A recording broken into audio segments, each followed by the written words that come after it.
Alright, so in this tutorial we're going to use our artist's artwork to create like a GIF pretty much like this. We're going to do one card only, but you'll be able to do more than one.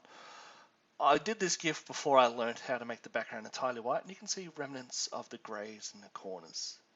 But we'll make it entirely white for Kickstarter's pages. So I'm going to close this off. We've got our artwork here from our artist.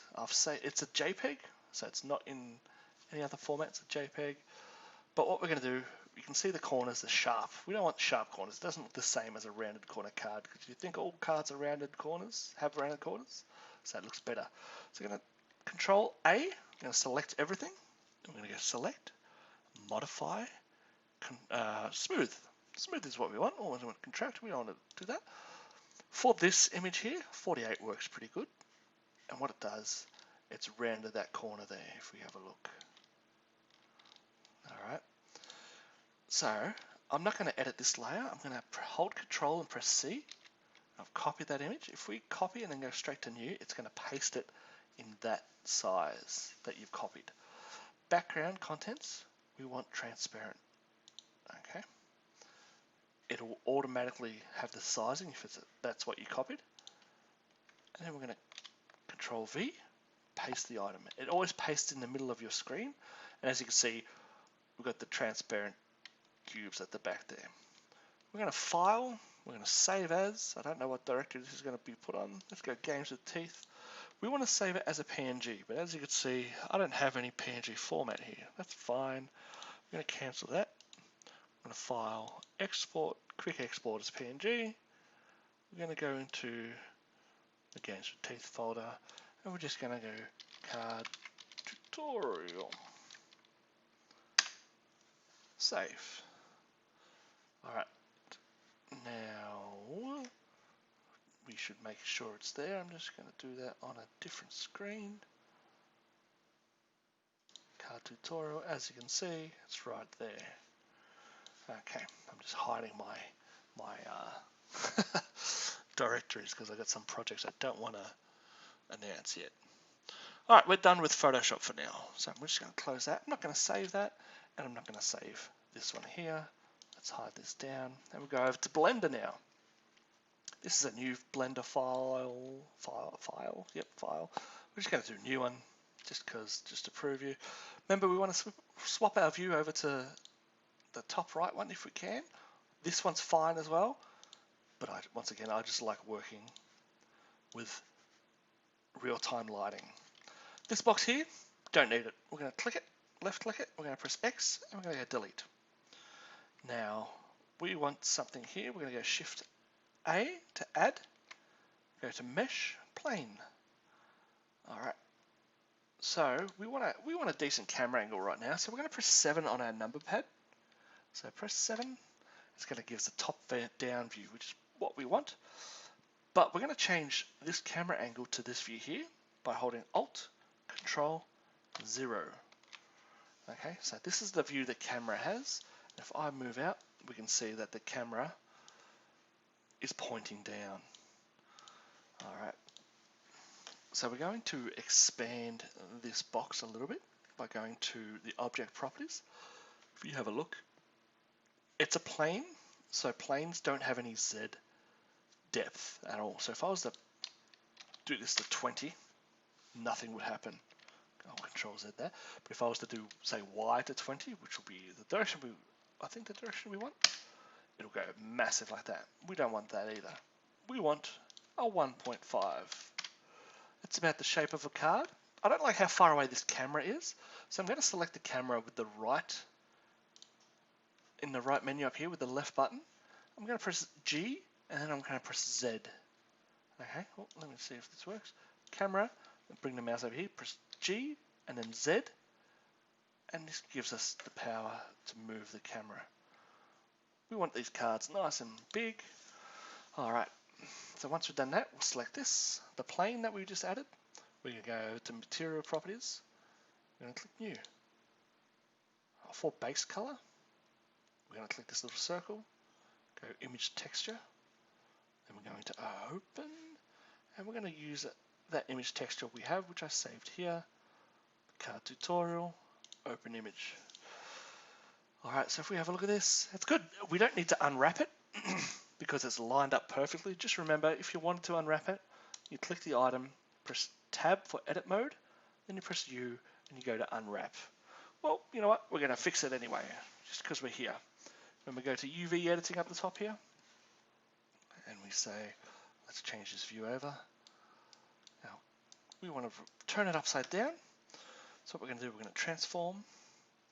Then we're going to press A to select all edges. And then we're going to make sure it's about right there. But we want to rotate it, don't we? So we're going to rotate it. And when I'm getting near it, I'm going to hold Control. So it just locks in that rotation. And then we're going to go back to layout mode. And now we're all set. We're going to make a few changes here, because if you see, remember those corners we made in Photoshop? They're not there. So see, it's black. So we click the item over to Material Properties, and we scroll down to Blend Mode. We want to change this opaque to Alpha Clip. Let's do Shadow Mode to Alpha Clip as well. But nothing's happened. So with that selected, we're going to go into Shading. All right, this is a whole different thing in Blender. I don't know too much about it, but shading, well, I should say, the modules here are so bloody powerful. But we see this alpha node here. We're going to drag that alpha node down to this one here. That's that, and look at that, those corners are round. Let's go back to layout. That's it. Look how smooth those corners are. Let's go back to camera view. All right. So now we're going to make that background completely white. If you remembered, I did this in the other video. So we're going to go compositing. I'm going to click use nodes up the top here. And then we're going to go add. You can either go add up here, or you can shift A, input, or search. We want alpha over. It's just easier for me to search. And I'm going to whack it. I'm going to do it, whack it between these two here. But I want to move this to the bottom one. This is the color of our background, and this primol is going to go all the way to 1. So if we go to layout now, we didn't change our render settings or render properties. So if we go render settings, we go down to film. Is it film? Yep, film. We click transparent. Then we go color management, down to standard, I believe. Yep. Don't do color management, view transform to standard. Yes, perfect. That's what we want. Now I'm going to make this 60 frames a second because we want 60 frames of smoothness. If I was to render an image right now, perfect white background with the card right there. The card doesn't look the greatest because it's got a bit of a shiny tint to it. You can use that if you like. I don't like that on the cards because sometimes it can obscure the details a bit. So I'm going to go to the object properties. No, sorry, I'm going to go to the material settings of the card. I'm going to bring specular down all the way. So now it's like a dull. It's a dull image. All right, so we're going to drag up this down here. Just remember you need to have timeline in the bottom screen here. Now we know 60 frames is 1 second, which is here. So what we're going to do, we're going to mark its keyframe here. We're going to insert keyframe for location and insert keyframe for rotation. I'm going to rotate it a bit right now. I'm going to press R and I'm going to press Z, and then we can rotate a little bit. Let's rotate it about there. Let's go to our camera angle here. And then I'm just going to go right click and insert keyframe. So any keyframes it's had previously are gone. But now I want to move it out of view. So we're still sitting on that 60 frames. So if we go here, so if I'll just get out of that camera angle and I'll show you where it is, it's just out of view. As soon as I click out here, it's going to go back there. That's fine. We're going to go frame 1 and we're going to move it down. Just make sure it's out of our view. That's it. And let's insert keyframes here. So if we press space, it comes into frame. Okay, cool. What we're going to also do, let's make it a little bit more better. We're going to RZ it, we're going to rotate it that way, then we're going to insert keyframes again. Go to camera view, let's have a look. So it sort of comes in like it's sliding, which is cool. We're going to leave it there. How long do we leave it there for? Let's just say a second. So we're going to click this, right click. Actually, if we just click right click here, insert keyframes, it's going to insert a keyframe in between there. Now, we can scale this as well, but we're going to leave it at 120. And then we add another 60 to that, which is 180. And then we're going to move it out of our frame. Okay, just like this. That's it. We're going to rotate it a little bit more. So I'm going to RZ. I'm going to rotate it a little bit that way. And then I'm going to insert keyframes. We're going to end our frame count here at 180. So if we have a look at our view, it's that easy. If we've rendered this, it'll be completely white. You can change the duration of everything. But say you had a token instead of a card. It's just as easy. You do it exactly the same way. So let's just go. So we've got something here. Let's go about 90. We're going to Shift A, mesh, and we're going to add a plane again. It's just still a square thing. We're going to add our texture. Go down to New, Base Color, Image Texture, Open. I'm going to go to Werewolf folder. I'm pretty sure I've got a token folder. Now these are all round. These are the tokens we use in our game. And so let's use fire. So that's pretty big for a token. So we're going to go over to Object Properties. For game setups, I generally use 0.5 X scale and 0.5 Y scale. Just because tokens are small. If we're going to use 0.25, they're tiny. So 0.5 is generally good. But once again, we've got that transparency issue, which is easily solved. We go into Material, scroll all the way down, Alpha Clip. It's a bit shiny, so let's bring that specular tint down. And then we go into Shading, drag that alpha over to this alpha. And we have a token. That's it. It's that simple. Say you wanted a different card here, and you just wanted to, obviously it's going to go back there. Say you wanted to roll in 2 cards, but you want a different images on it. That's fine. What you can do, you can just simply duplicate, which is hold Shift, press D. I generally click straight away, and then I bring this up here. Okay, it's still sitting there though. Let's do that. Let's go to 60 frames. It's going to disappear again because I haven't moved it. I'm going to move it there, and I'm going to insert keyframes down here. Okay. Now this keyframe is the original one that we pegged there, so it's going to move back to there, which we don't want. So we're going to click this keyframe here. It's yellow when it's selected, and delete. And then we're just going to insert keyframes. We should be able to insert keyframes here. Okay, it's gone up there. All right, that's easily done. So click this. We duplicate. The reason that did that is because that keyframe is there. And remember, that's the end position up here. And when you add keyframes, it makes it move to the last spot. Okay, it creates the frames in the middle of it. So if I was to duplicate this one here, and I'll just drag it out to 120, it's going to stay there. But all the keyframes are going back to the same position. That's what we'll do. We'll move this one over here.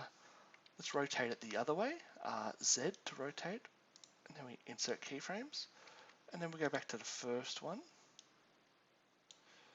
Let's just move us down just a little bit. RZ, and we're going to go like that. And then we insert keyframes. Just remember to insert keyframes after you've made some changes. Okay.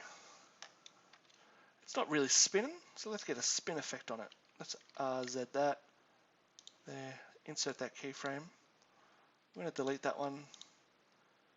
Let's duplicate this one here, all the way up to 120. There we are. So it comes in, spins. All right.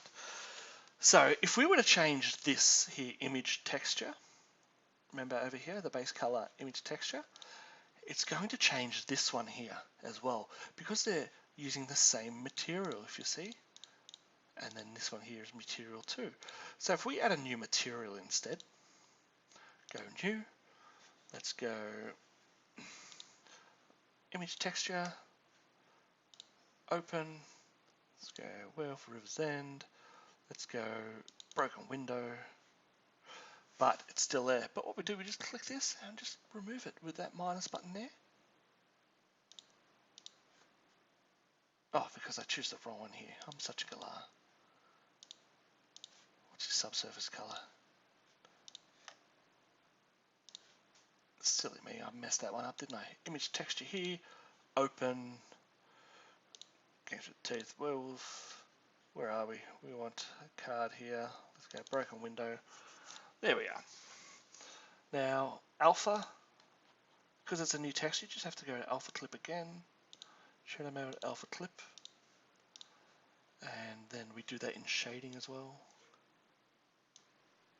Bring this, it looks like there's a few textures here, and I don't know why. Bring this alpha. Oh, that's right, because I messed up. I'm just going to drag that so we don't have to worry about that. Alpha down the bottom there, and we got our card again. So if we go to layout, let's go back to frame 0 or 1. Oops. That's it. So we've got 180 frames, which is not bad. That's smooth as. If you wanted to, you can move some tokens in as well. Just remember, when you do duplicate something, if you want to change the actual material, you need to add a material to it and remove the old one. So if I duplicate this right now, Shift D, click, like that, and dog's gone crazy outside.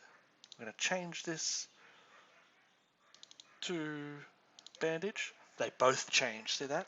I'm going to Control Z that. I'm just going to delete that one there. So just keep that in mind. It took me a while to figure that one out myself.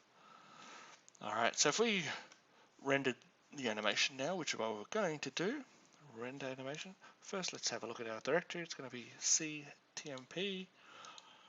We're going to come back when that is rendered. Alright, our render has stopped.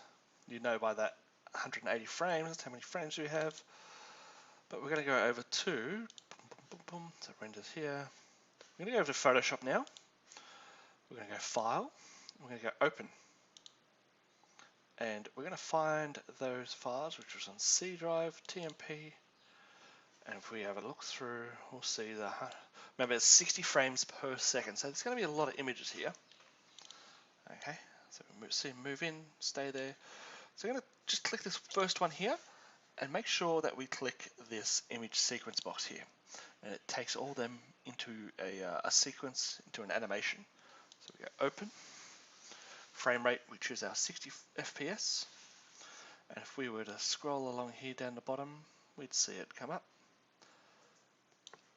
Now we're going to resize this, because if we have a look at the original size, it's pretty much 1080p, which is a Blu-ray film. We're going to do pixels. We're going to do 680 pixels. We want to make sure that's clicked up so the height stays 680 pixels. Okay, it'll ask to transform it to a smart object. Click Convert. That's it. And then we go File, Export, Save as for Web, Legacy, because apparently you don't do that anymore. It'll load up a bit. It shouldn't take too long, but it might if your computer's not the strongest. My computer's pretty powerful, but so I don't know why it takes forever. It's just an older way of doing it. Oh, see it jump. Then we just click Save. We're going to save this on our desktop. We're just going to go GIF demo, enter. It'll save it. Once it saves, that window will close. We're going to open up. We're going to do this in another screen. And if we find GIF demo, that's our GIF. It's that simple. Remember, you can do this for tokens. This is actually how I made my game setup video as well. Just starting them off screen and dropping them down using keyframes. It's all pretty simple. Hopefully you learned something. If you want to see another tutorial on something, you can let me know and I'm happy to make it. Thanks.